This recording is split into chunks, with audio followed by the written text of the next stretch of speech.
गूंज रहा नारा,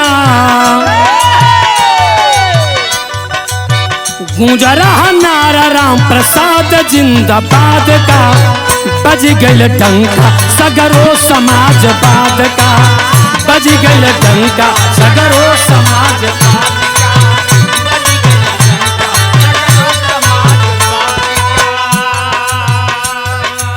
लोहिया चरण सिंह के खाती अनुयायी, लोहिया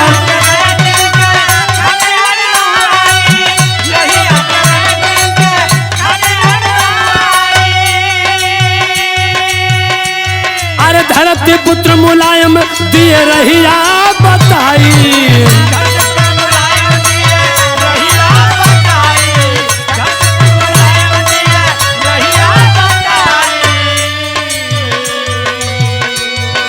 समरांगण में गूंजता है, समरांगण में गूंजता हसोर सिंह नाद का। बज गल डंका सगरो समाजवाद का, बज गल डंका सगरो समाजवाद का।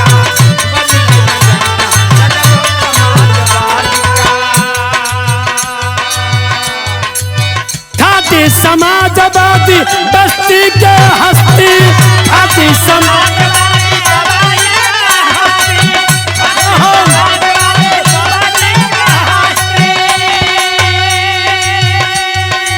अब की बीजेपी का झाड़ दिए मस्ती, अब की बीजेपी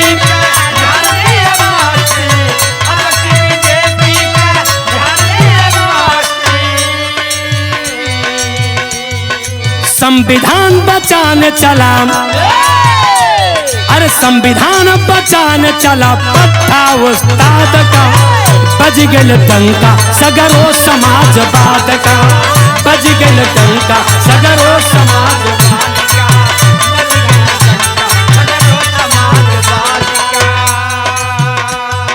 मान्य राम प्रसाद चौधरी कई बेर रहल मंत्री, सांसद, विधायक।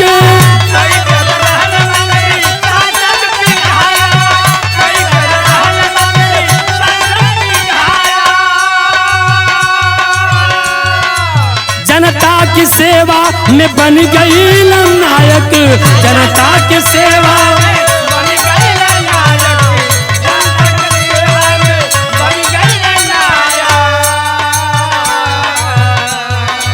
बेटा विधायक जेकर, बेटा विधायक जेकर जिगर है औलाद का। बज गल डंका सगरो समाजवाद का, बज गल डंका सगरो समाजवाद का।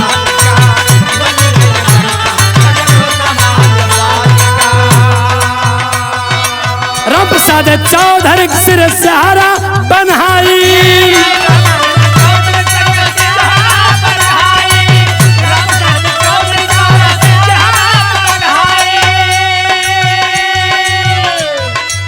बस्ती की जनता को बधाई हो बधाई, बस्ती की जनता को बधाई हो बधाई, बस्ती की जनता को बधाई हो बधाई।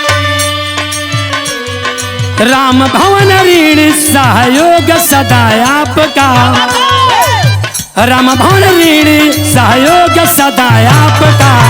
बज गल डंका सगरो समाजवाद का, बज गल डंका सगरो समाजवाद का।